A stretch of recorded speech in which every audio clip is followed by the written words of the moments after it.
The living room, where the family meets to discuss issues, any issue which may be bothering one of the family members. That's what we do each and every Tuesday on WAC 90.1 FM with Ricardo and DJ Aaron 868. We have casual conversations on serious topics, from sports to culture, mental health to economics, relationships to life lessons. Join us each and every Tuesday on WAC 90.1 FM. The living room, casual conversations on serious topics.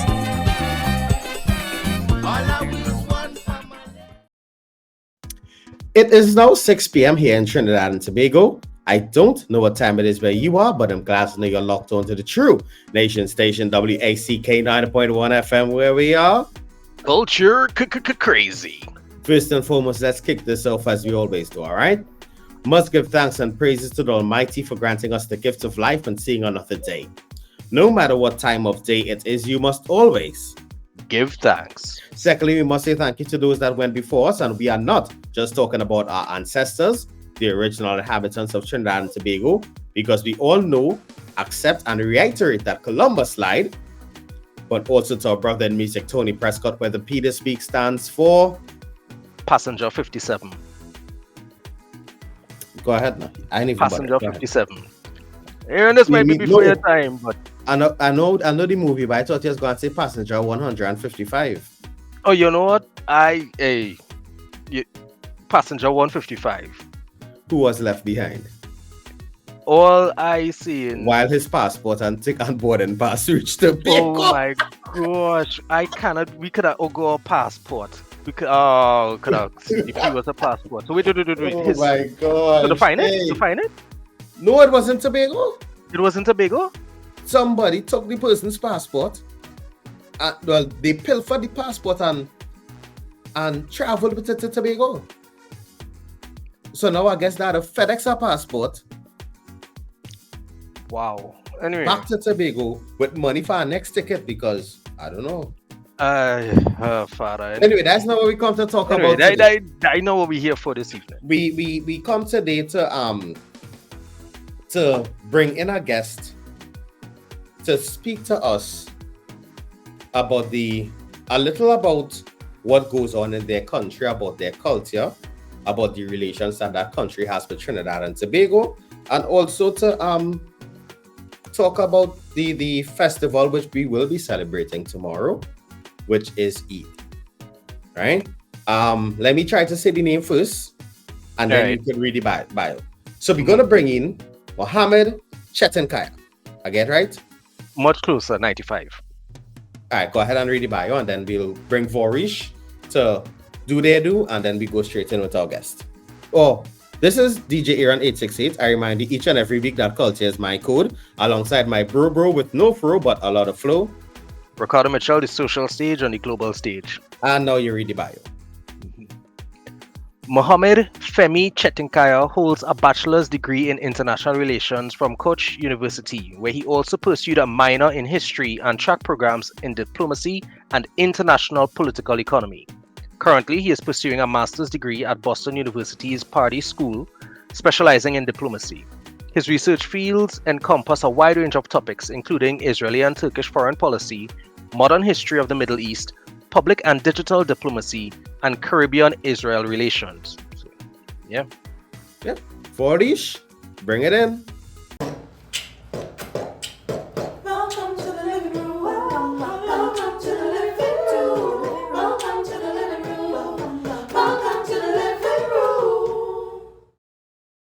And we are back after that lovely musical interlude from Vorish. And as advertised, we have with us a guest that I had some trouble pronouncing his name earlier on, Ricardo. So I'm going to try again. But this is not the Kearney Savannah Road. I had one faux pas, Aaron. One time. But anyway, that's one time to keep referring to. As advertised, joining us in the living room this evening is Mr. Muhammed Chetinkaya. Did I get it right? Almost. Chetinkaya with ch sound. Chetinkaya. Yes. Yes. All right, cool. I was almost there. Yeah, almost there. Right. So, Mohammed, let me ask you probably the easiest, well, no, the most difficult question you're going to get inside today's living room. And this is going to be real tricky because he has no context as to the kind of questions we just asked in terms of the colloquial or the, well, as we say, the local language, right? We're not asking him where's the scene. We're not asking him what's the gist therapist or what's the word hummingbird.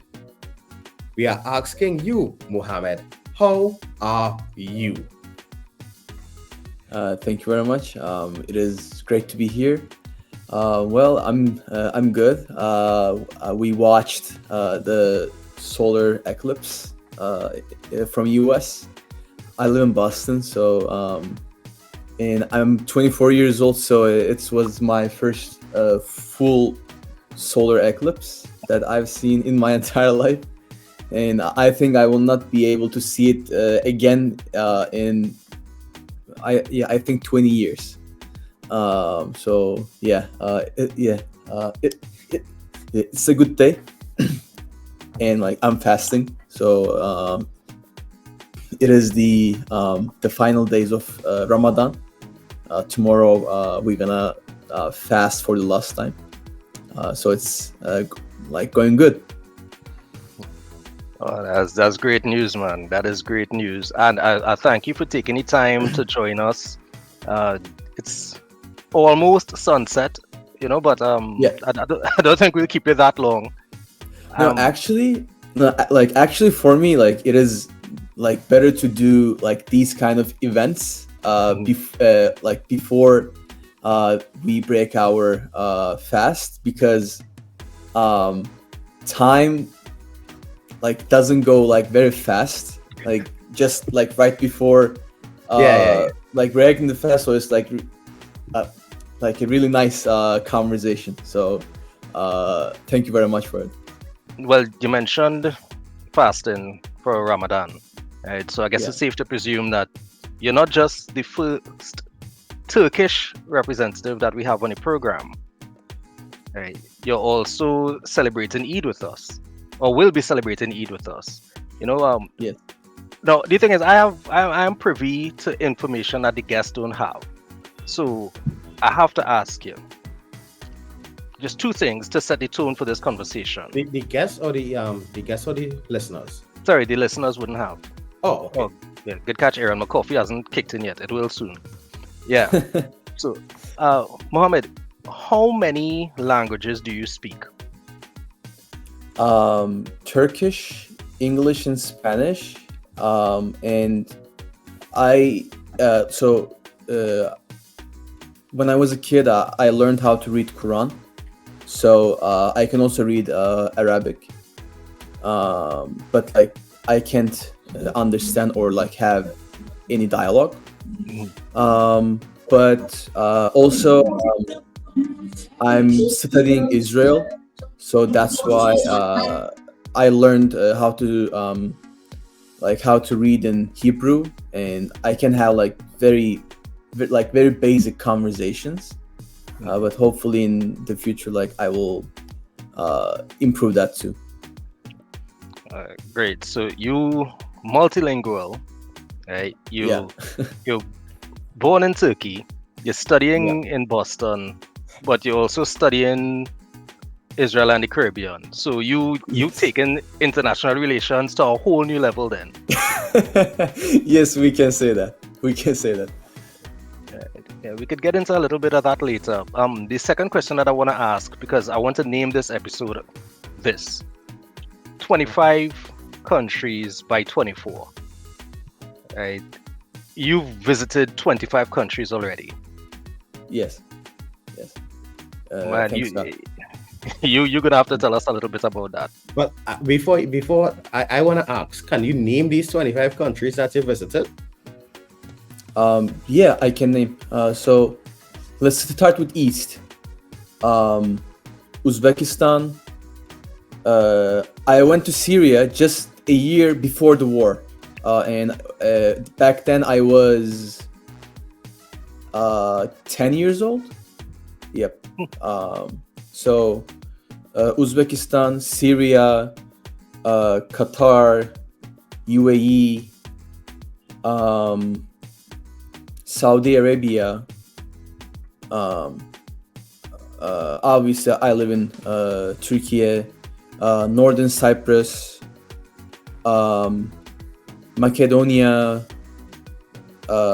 Albania, Czech Republic, France, Germany, Spain, Portugal, US. Maybe we can also count, I think, Puerto Rico, even though it's a like US territory. Yeah. Puerto Rico, Mexico, Barbados. Let me open my map because maybe I'm missing some countries. Sorry for those countries. Yeah. That's 18 already. Yeah, just Italy, Bosnia, Montenegro, North Macedonia, Kosovo. What else? And I think that's it. Have you ever been to England? Oh yeah. And also UK. Yeah. Man, you called quite a list there. Yeah, boy. That is quite a list, and I love just how diverse that list has been. Like I've countries that I literally might not be able to pinpoint on a map. You know, places that most people want to go to once in their life, you've already been to. So the next question is, where do you want to go next? Well, even though it's like a controversial place right now, or like it was always been like that, I've never been to Israel, so I want to go to Israel in the future. I was planning to go this summer with Turkish Airlines, but they stopped the flights, so yeah, I won't be able to go. But other than Israel, I really want to go to Uruguay because I think it's a very interesting country in Latin America.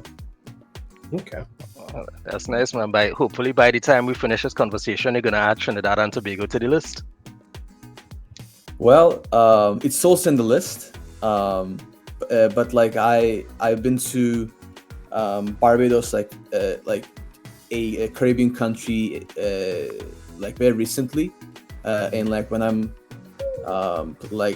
planning my travels, I plan to like go to a different region in like each year. Okay. Yeah, so hopefully like Trinidad will be next year. All right, Okay. great. Yeah. We have plenty time to plan for you. Yeah. Now, we heard all these countries that you have visited. We heard all the different languages that you speak. Right? I want to ask you, of all the languages that you speak, and I'll just ask it from the English perspective because I think Ricardo was asking this before we hit record, and I want to jump into this now. As English speakers, we tend to say Turkey as the country. Mm-hmm. But recently we have been seeing the spelling of Turkiye. Why is that? Because it does not represent the Turkish country very well. Because so Türkiye means the land of Turks, and English is, I may be mistaken, but I think it's the only language that calls Türkiye as Turkey. Any other language, like Spanish, French, Italian, Arabic, like they all call Türkiye as Türkiye, but only English calls as Turkey, or used to call now, because like now our like internationally recognized name is Türkiye. Man, that had to have been like, very a proud moment, to reclaim the ownership of your name, of your country like that. Yeah, I mean, well, like actually, I don't know why it's in why it's Turkey in English, but maybe like I will examine it in the future. Great stuff, man. Yeah. So, international relations, diplomacy, clearly travel, languages. You clearly have an interest in the world, right? So, two things I want to ask you. First and foremost, what exactly does international relations mean, and how did you get into it? Yeah, so it basically means it's a scientific study that examines states' behaviors, and it also tries to expect states' behaviors, and as you may have noticed, I'm only saying states because the actors in the international arena for the international relations studies are states. States are the sole actors.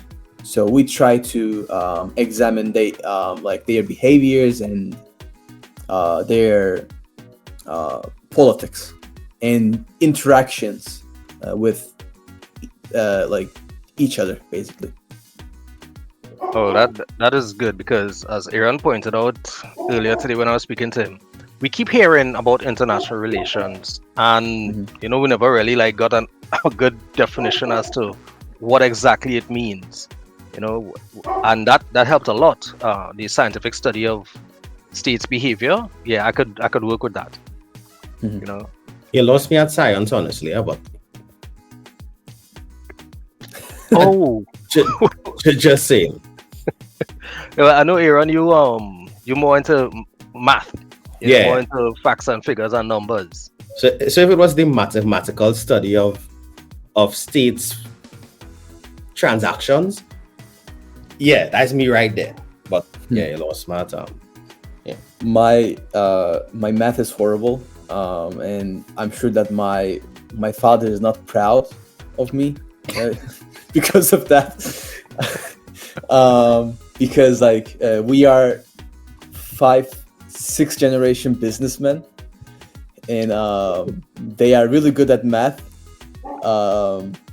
Well, I've been also working in our company since I was a kid.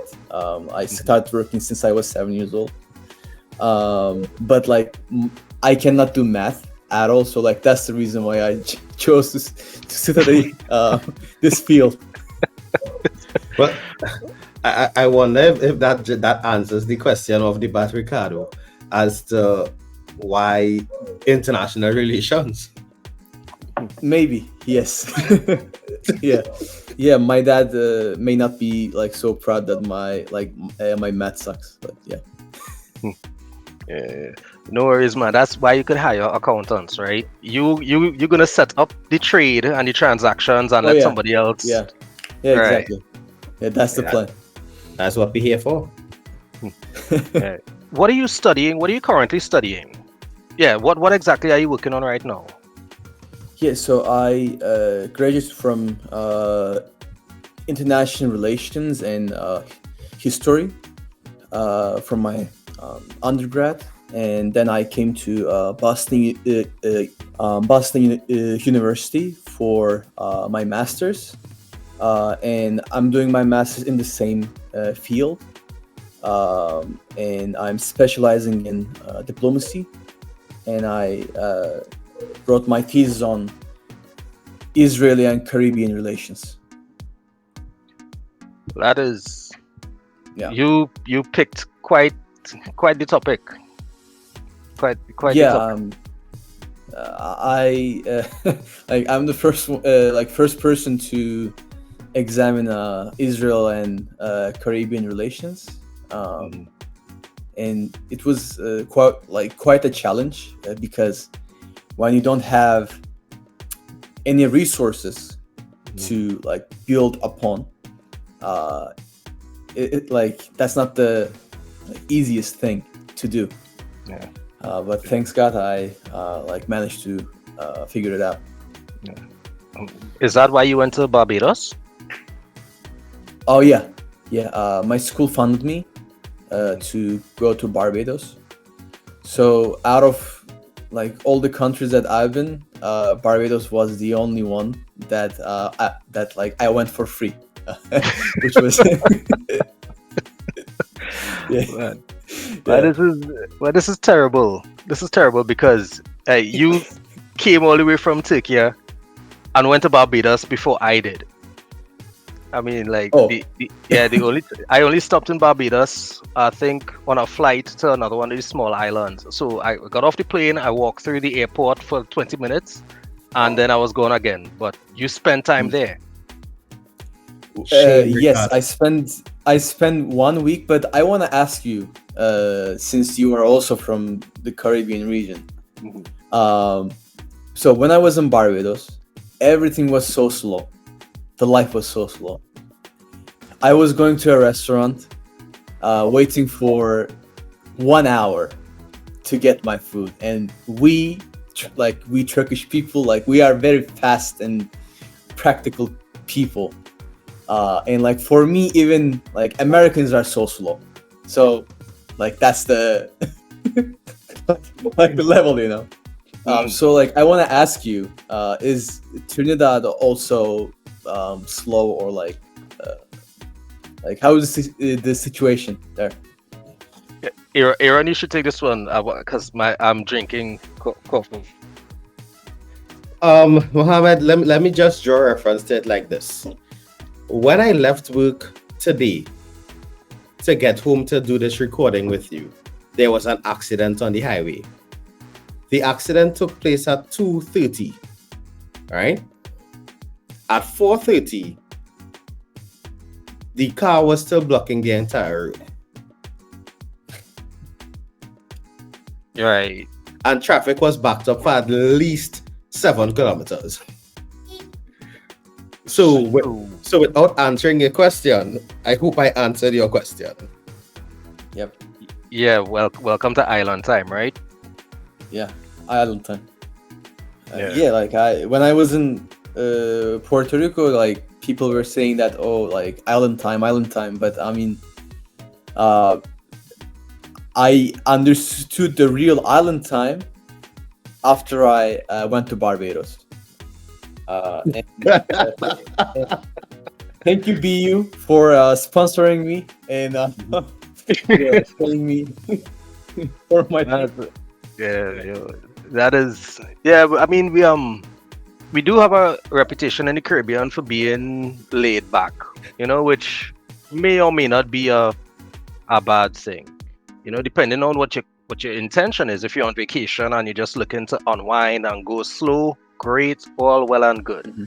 But if you're looking to do business, it could be a challenge.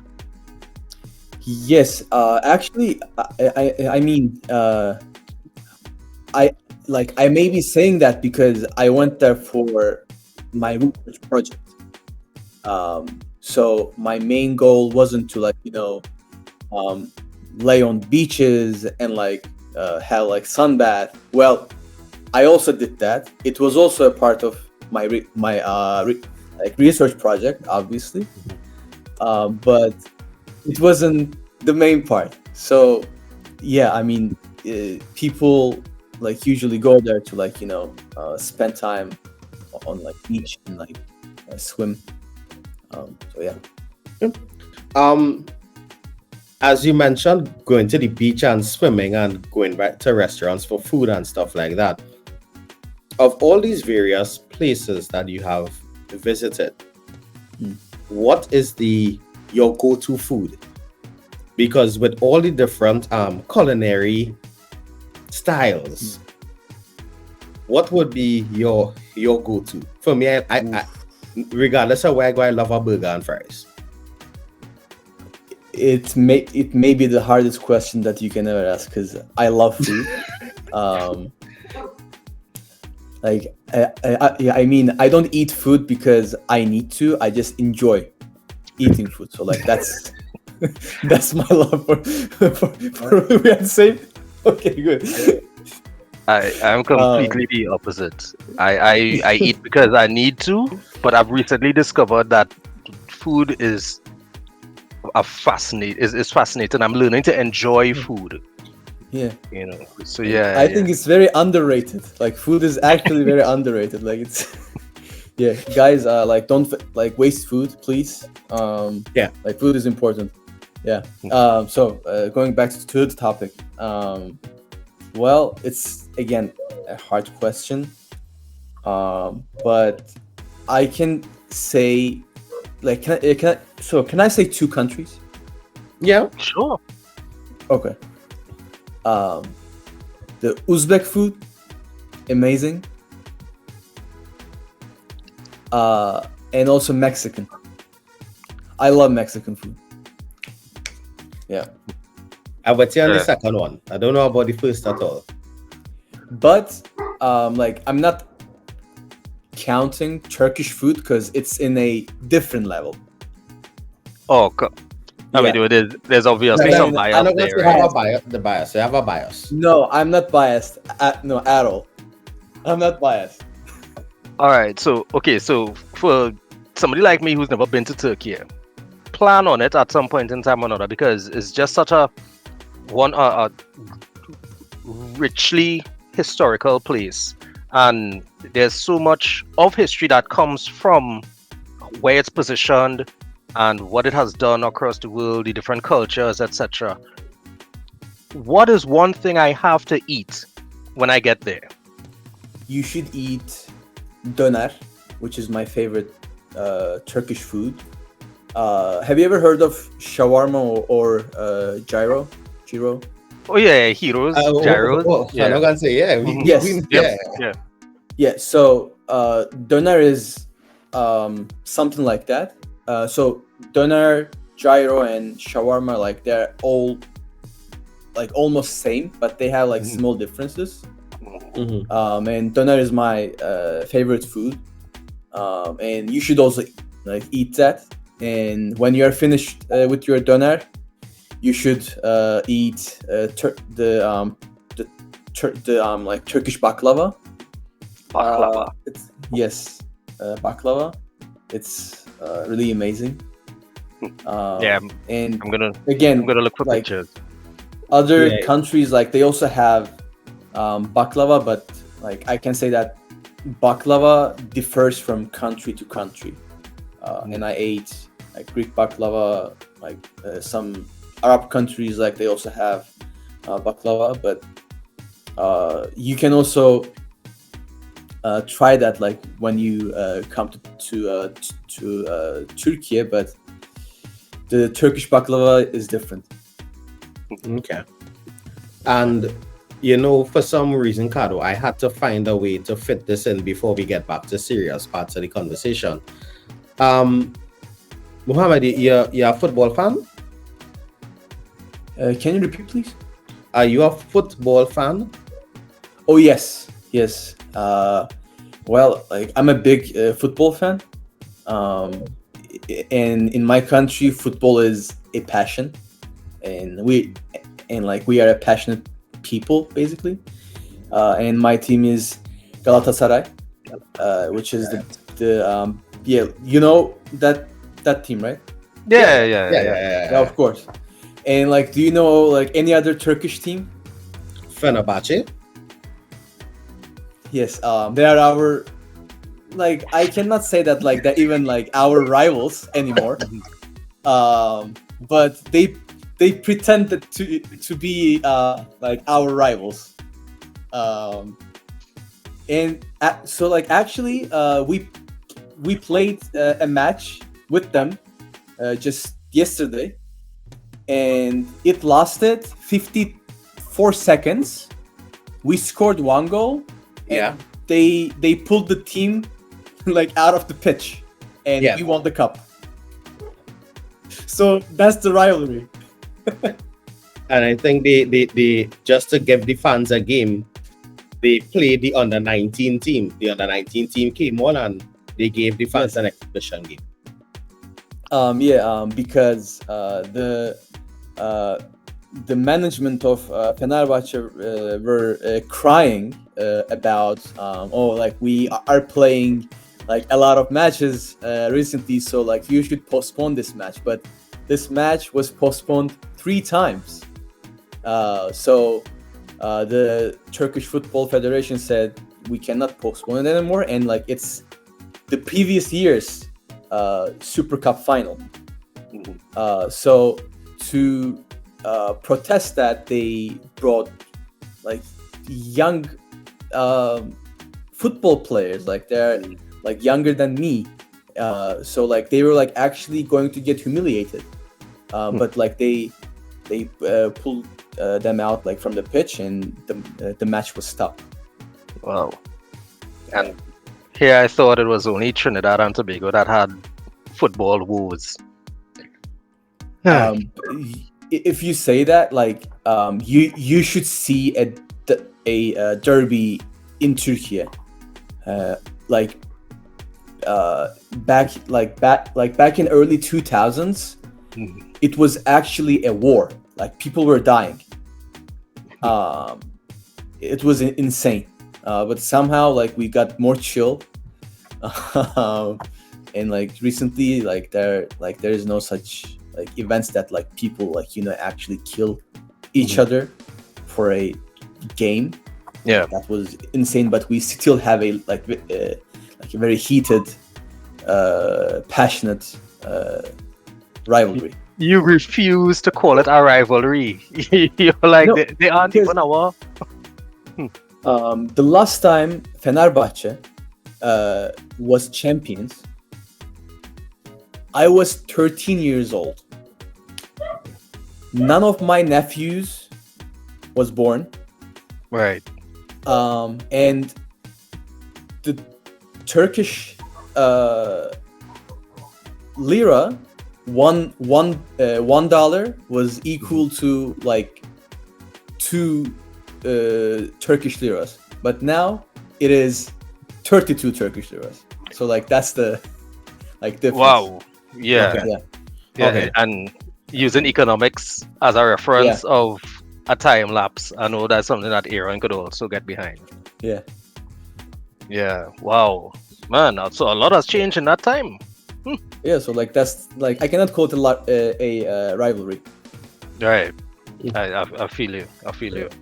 And you know what, Aaron? Well done on using sport to bring these vastly different cultures together. Excellent job, sir. I try sometimes. Nicely, man. And speaking of cultures, I only found out today that the Turkish embassy to the region is in Trinidad and Tobago. Yes. Right. Which part? Port of Spain. Figure. Our relations with Trinidad Tobago have been quite limited until like recent past. The embassy was opened in 2018 because like Trinidad and Tobago is geographically like very distant from Türkiye, and there has never been a presidential visit between the two countries. And the first visit was actually in 2014 between former foreign ministers Winston Dokiran and our former foreign minister Mevlüt Çavuşoğlu, and they met in the CARICOM summit in 2014. But like I can give you some stats about the relations.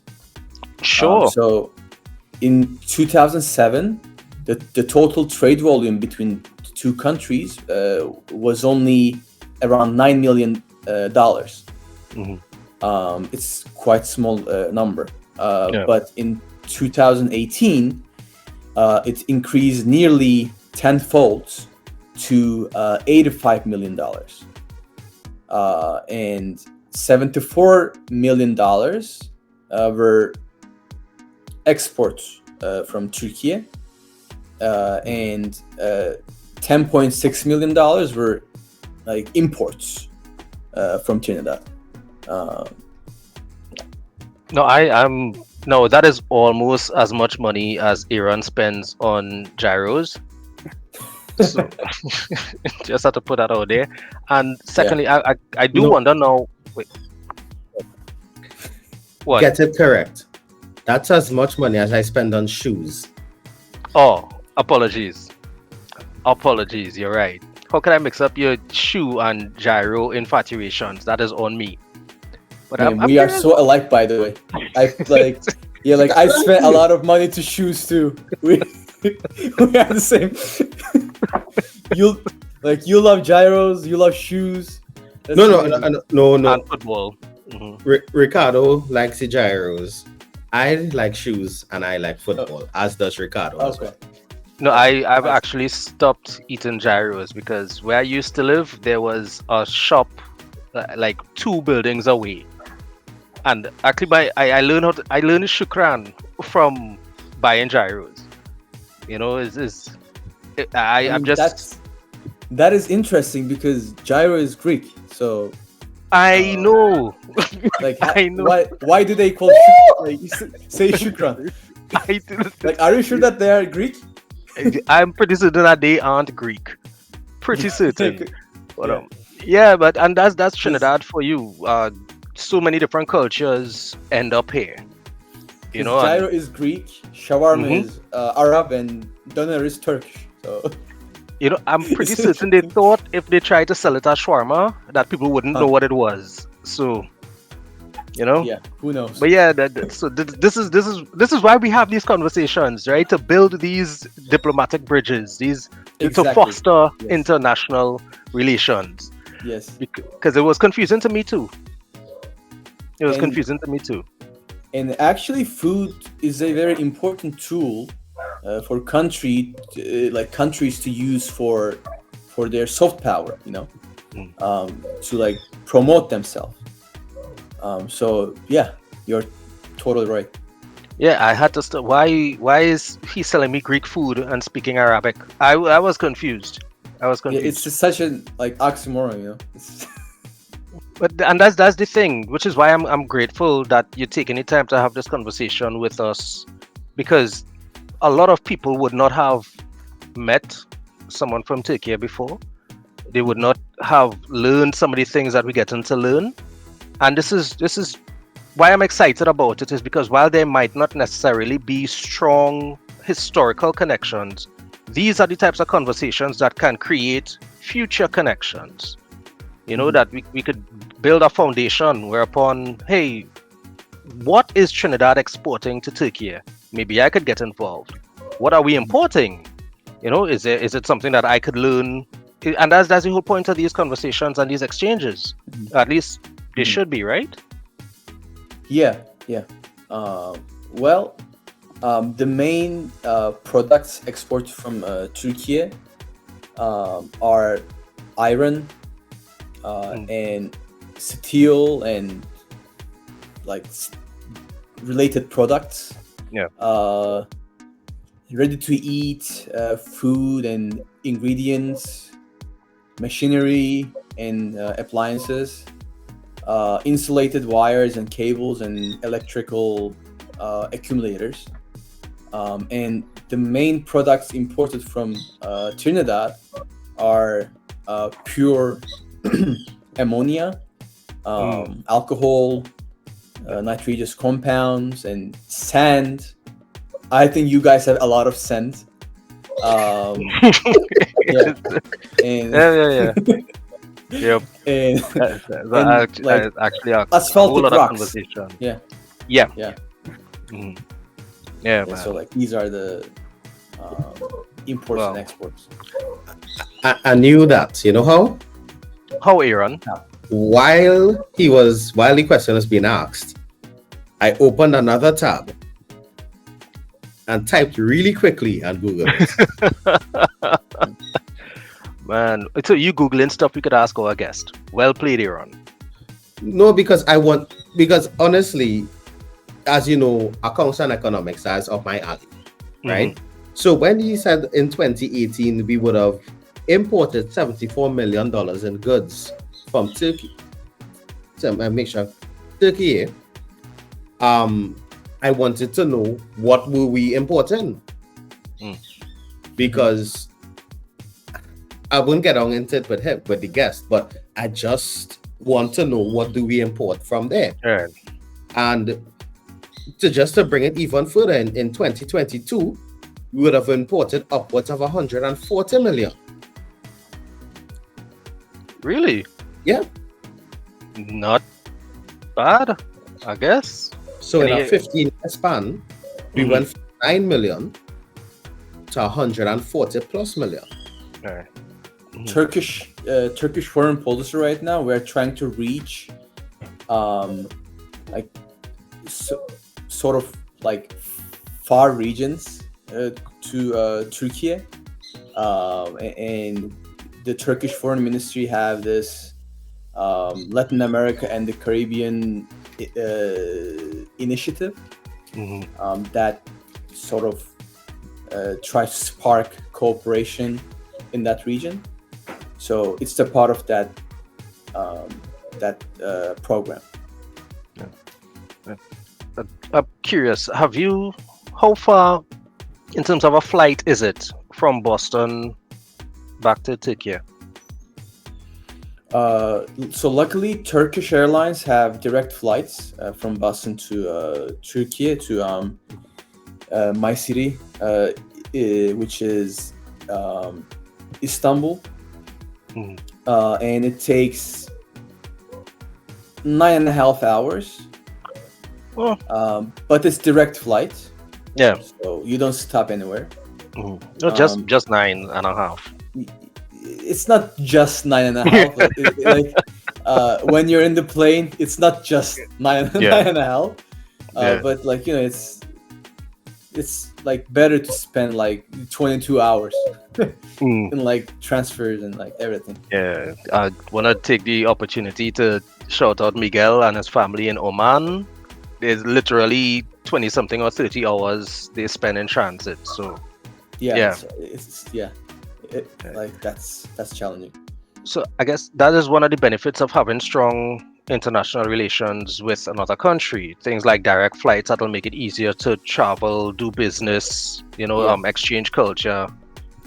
Yes, like Turkish Airlines is also a soft power tool for Turkey, because like it's sort of a cultural program.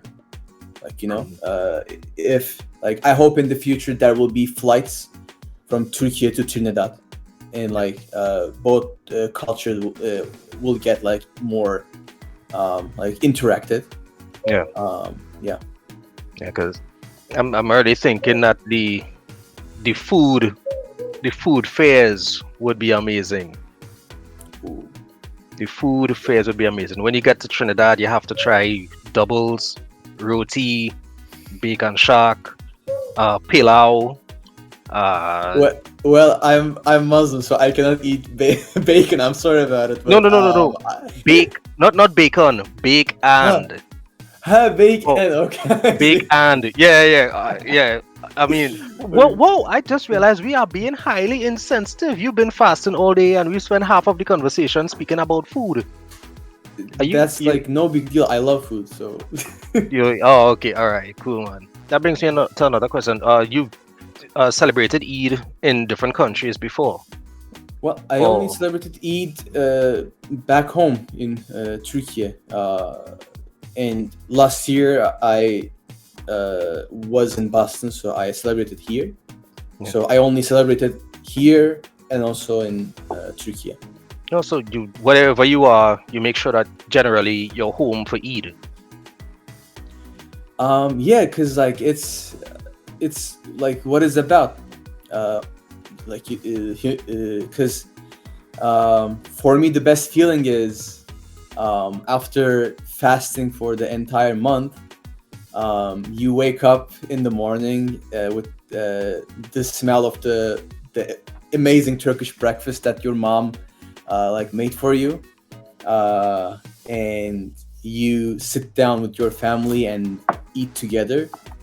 So like that's like what it's about. But unfortunately recently I haven't been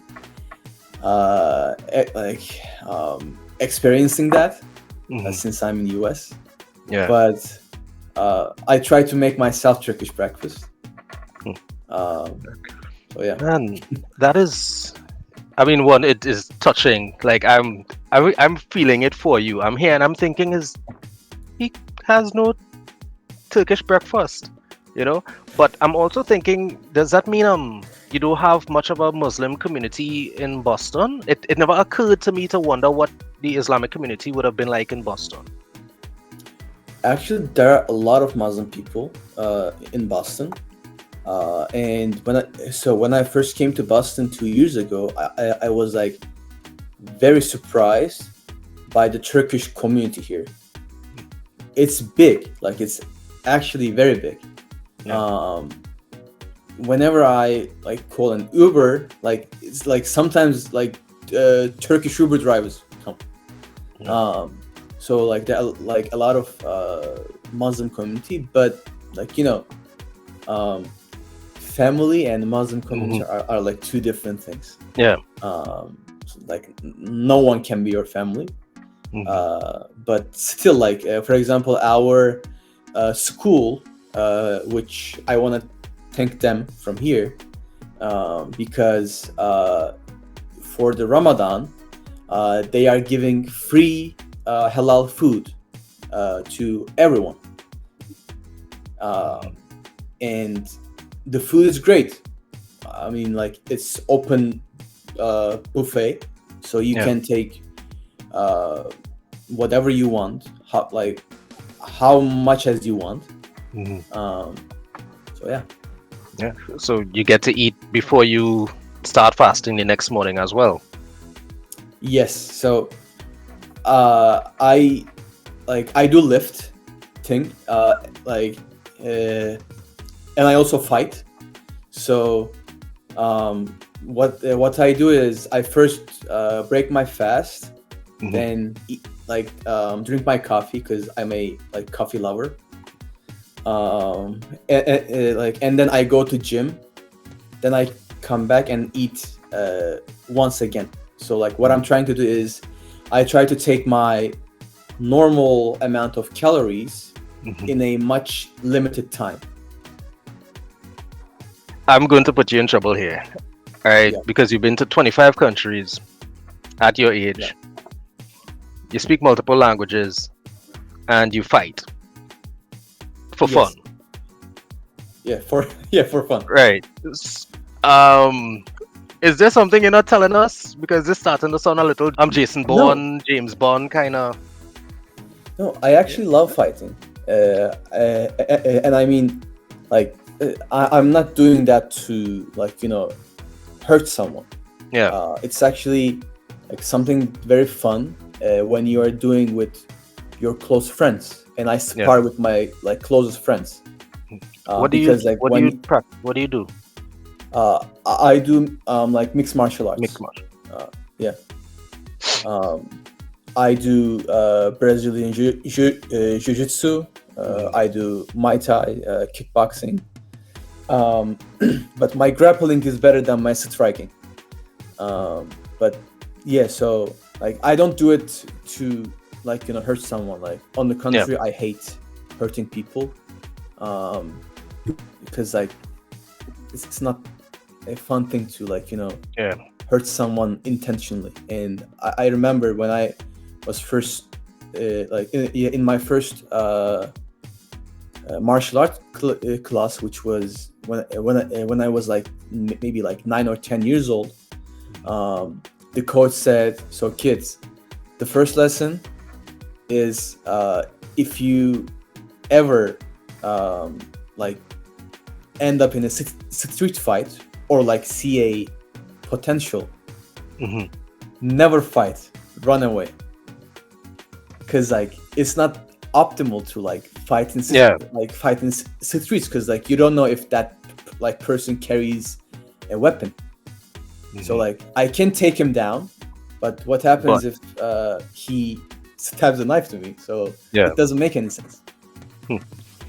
Man, when you get here, we're gonna have to introduce you to the Southern Warriors of Mixed Martial Arts. So there are opportunities for some friendly sparring as well. So I would love it. I love sparring. I just I was just sparring yesterday with my friends. I injured my left toe, but yeah, like not left toe, but like my left foot in general. Oh, okay. Like during the journey, I broke my ribs. I broke my left toe. Like a lot of things like happen. Like right now, my ribs are different from well, yeah. So, but it's a passion.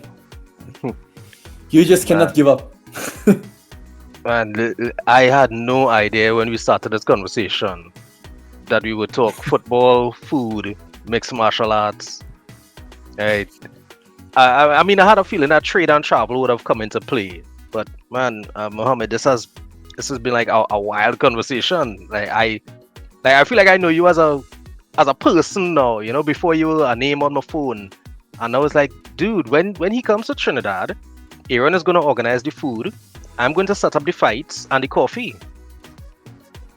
Yeah, that's the like dream vacation for me. We have a plan.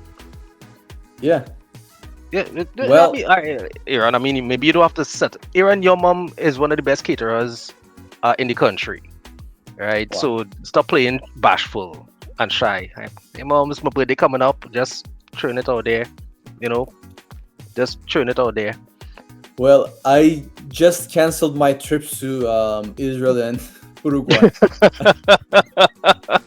We're number one. I'm coming. Excellent. My job here is finished. But man, Aaron, anything you want to ask Muhammad before we wrap up? No, I honestly, I'm totally content with how this conversation went today. We had things we wanted to talk about, but we ended up talking about what we had to talk about. And we got to learn a lot about the relations between Türkiye and Trinidad in terms of the trade relations. We got to understand what international relations are. Well, sorry, what it is in terms of the as a field, right? And then we also got to understand that we don't know what rivalries in football in Trinidad. Yeah, we don't know about that. Right? Man, we adopt rivalries. We do have them. Yeah, boy. Yeah, man. I remember the first time like I even heard of Galatasaray was playing maybe FIFA 97 or something like that. Wow. Yeah. First time I heard of Galatasaray, Manu was playing them in the Champions League. We played with Manu like multiple times. Which one were you talking about? That would be in the early thousands. Okay. Not last year when you all beat us. Yeah. Yeah, we beat you guys like pretty well. Sorry about that. Thanks. Yeah, I'm not sorry. Thrash them. That is what you get for mispronouncing people's countries, Aaron. That is what you get. Fun fact: I've been to Manu Stadium. It was a really nice experience. See, was that when they like before they became like a mid-table team? Was this? Yeah, no. I think it was like in the eve of that. That's progress, you know. Oh yes, Yeah. man. Mohammed. And thanks for joining us in the living room, bro. course. I'm really really grateful that you took the time to meet Trinidad and Tobago, and at Trinidad and Tobago got to meet you. Well, can I say Eid Mubarak before is actually Eid, because this is Yes, of um. course. Oh, Yeah, okay, thank well, you very man. much for that. Yeah, Yes, you're very kind. we appreciate you, man. And you know what? While you might not wake up to a Turkish breakfast, at least you'll be able to maybe send your family a video clip of you wishing them Eid Mubarak. So you greet Yeah. who you want to greet, how you want to greet them. The floor is yours, man. Anneciğim, babacığım, hepinizin ellerinden öpüyorum. Her şey için çok teşekkürler. Hayırlı bayramlar. Çok yakında inşallah görüşeceğiz. Yeah, I just said father, mom, like thank you so much for like everything, and like Eid Mubarak, and we're gonna see each other soon. Oh yeah. So like, how does Turkish sound to you? It sounds like a combination. Like a combination of French, definitely something Bingo. Eastern European. So maybe Bingo. yeah. Because we have a lot of French words. Yeah. Yeah, a so, lot. So I'm like, all right. So the tone, the inflections are definitely French, but then I hear in some heavy Eastern European. I wouldn't go so fast to say Russian, but it definitely gets that heaviness of tongue and the back of throat. So like listening to it, I was like, "What? That is a beautiful sounding language." Like Great to I'm hear gonna. that. Are there any Turkish shows you would recommend that we look at? Because right now I want to look at something and probably put on the subtitles because I don't understand. But So actually, in your region, Turkish series are like very popular, especially in Latin America. yeah, I mean, when I was in Mexico or Puerto Rico, like when I was introducing myself to people, they were like saying like, "Oh, my mom watches Turkish soap operas." But I hate them. I absolutely hate Turkish soap operas. They're awful. They're absolutely awful. But it's so popular for some reason. It's so dramatic. But I can suggest you some series. hey man, Like, do you want me to tell here or like? we will get to that another time, man. Mohammed, man, thank you again. And this has been a great conversation in the living room. Trinidad and Tobago, there's a huge world out there, and we're gonna do our very best to bring some of it into this space. So thank you for your time and your attention, man. This has been wild. Like this I told Aaron. That, it's like, yeah, I'm gonna bring a guy on, we're gonna discuss international relations and such, and yeah, it was a very, very different conversation. It feels like just three friends catching up. So thank you for that, man. Like same here. Thank you so much for inviting me, and it was great to talk to you guys. Thanks. Well, this is Ricardo Mitchell, the social sage on the global stage, thanking you for joining us in the living room. Remember, guys, the hourglass is opaque. We don't know how much time remains, so whatever you're doing, be good and stay safe. Aaron? And I want to say thank you very much, Muhammed Chetinkaya. I hope I got it right this time. 90%? 90%, yes. Okay, cool. All right, thank you very much for spending this time with us inside the living room and educating us, not just about the culture that you come from in Türkiye, but also the relations that Trinidad does do with Türkiye as well, right? We want to take this opportunity to extend greetings to the Muslim community, not just in Trinidad and Tobago, but around the world. Eid Mubarak. And keep it locked to the True Nation station. Mr. Desmond is up next with the big band. And I always tell you that love is the currency, so spend some today. Let somebody know that you love them, guys. Keep it locked.